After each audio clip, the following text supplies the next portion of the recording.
La chaire Frelon, Fret et Logistique en milieu urbain, a pour mission de proposer un espace de partage, de synergie et de création entre les diverses parties prenantes de la logistique urbaine d'aujourd'hui et de demain. L'équipe de la chaire et ses partenaires s'investissent dans la recherche de nouvelles solutions permettant d'allier la nécessité des distributions de marchandises en ville, la minimisation des nuisances sociales et l'ambition de l'excellence opérationnelle. Un mathématicien, votre fonction économique, elle est relativement simple, c'est match de prod, match de production. Et le match de prod dessine un espèce de schéma industriel. Ce schéma... La logistique d'aujourd'hui, celle de la réduction de stock, mais tout en réduisant les délais aussi. Et Hugues vient de le dire, la réponse est très simple, on veut pouvoir livrer tout de suite, il faut un stock. Alors, la logistique urbaine, ça met en relation deux catégories d'acteurs.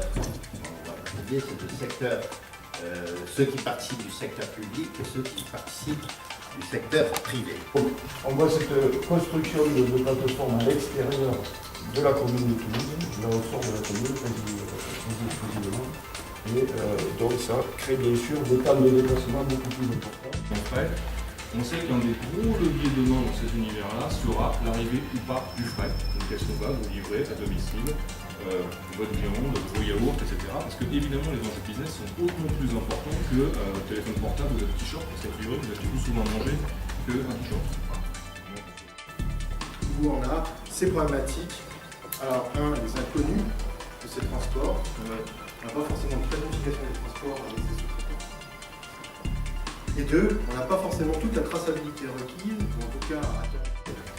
Donc une plateforme qui réceptionnerait l'ensemble des marchandises pour un périmètre donné et qui permettrait donc ainsi de mutualiser donc, les marchandises mais aussi de rationaliser les mouvements.